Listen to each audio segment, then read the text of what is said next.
ओम श्री कृष्णाय परमात्मने नमः। श्रीमद्भगवद्गीता अथ प्रथमोऽध्यायः।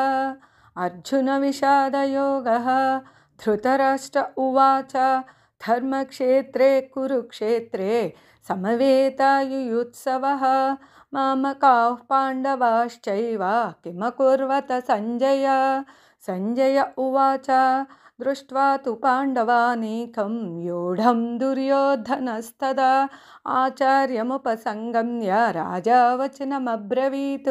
पश्यैतां पाण्डुपुत्राणाम् आचार्यमहतीं च मूं व्यूढां द्रुपदपुत्रेण तव शिष्येन धीमता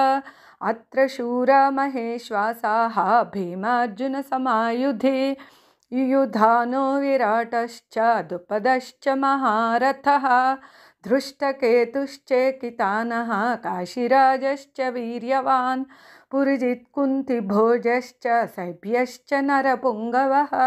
युद्धामन्युश्च विक्रान्तः उत्तमौजाश्च वीर्यवान् सौभद्रो द्रौपदेयाश्च सर्व एव महारथाः। अस्माकं तु विशिष्टाये तान्निबोधद्विजोत्तमा नायका मम सैन्यस्य सैन्यार्थं तान् ब्रवीमि ते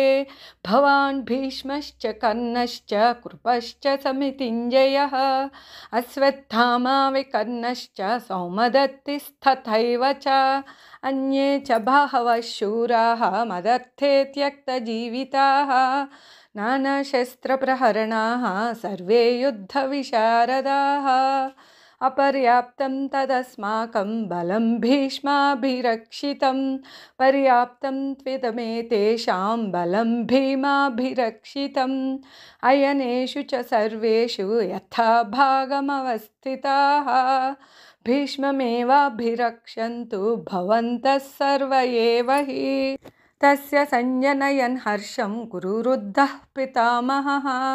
सिंहनादं विनद्योच्छैः शङ्खं दध्मौ प्रतापवान् ततः शङ्खाश्च भैर्यश्च पणवानकगोमुखाः सहसैवाभ्यहन्यन्त सशब्दस्तु मुलोऽभवत् ततः श्वेतैर्हयैर्युक्ते महति स्यन्दने स्थितौ माधवः पाण्डवश्चैव दिव्यौ शङ्खौ प्रदध्मतुः पाञ्चजन्यौ ऋषिकेशः देवदत्तं धनञ्जय पौण्ड्रं दध्मौ महाशङ्खं भीमकर्मावृकोदरः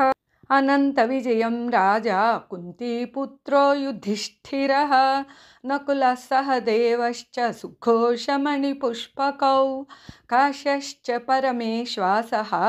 शिखण्डी च महारथः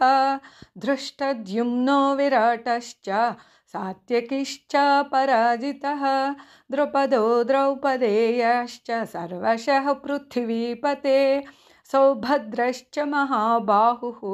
शङ्खान् दध्मुः पृथक् पृथक् सघोषोद्धतराष्ट्राणां हृदयानि व्यदारयत् नभश्च पृथिवीं चैव तुमुलो व्यनुनादयन्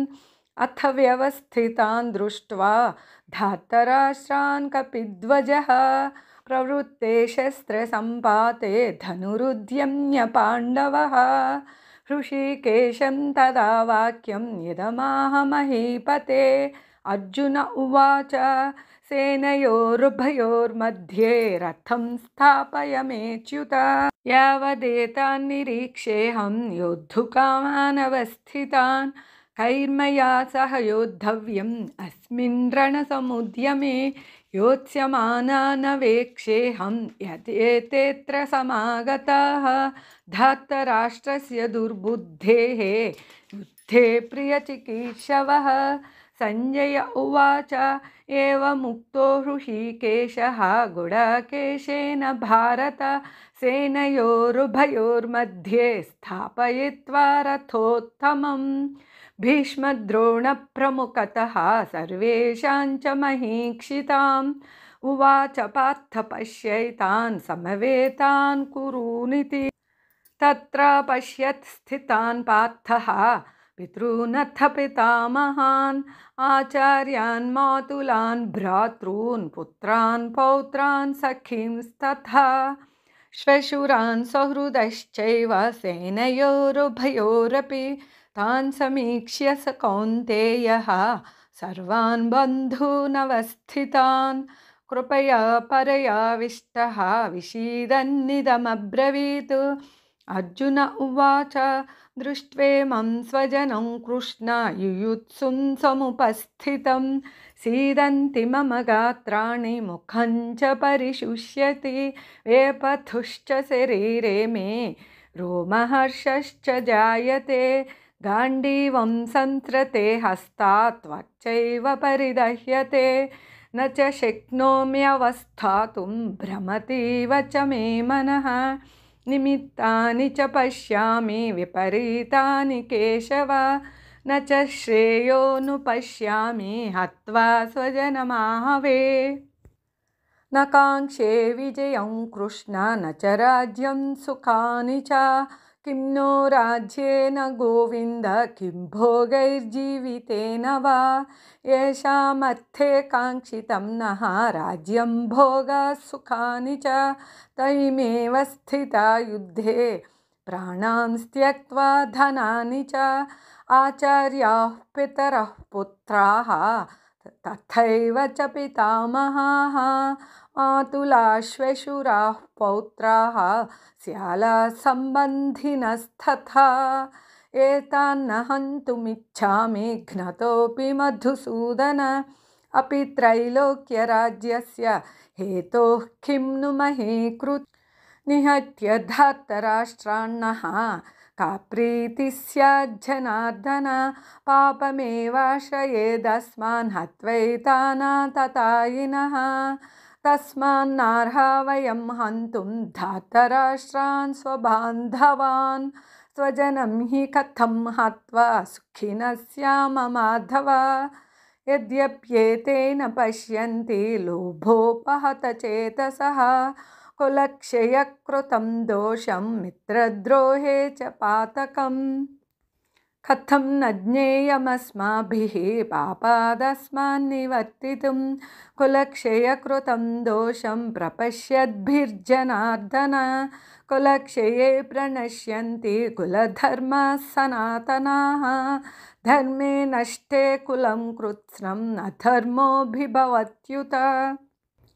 अधर्माभिभवात् कृष्ण प्रदुष्यन्ति कुलस्त्रियः स्त्रीषु दुष्टासु वार्ष्णेय जायते वर्णसङ्करः सङ्करो नरकायैव कुलघ्नानां कुलस्य च पतन्ति पितरो ह्येषां लुप्तपिण्डोदकक्रिया दोषैरेतैः कुलघ्नानां वर्णसङ्करकारकैः उत्साद्यन्ते जातिधर्माः कुलधर्माश्च शाश्वताः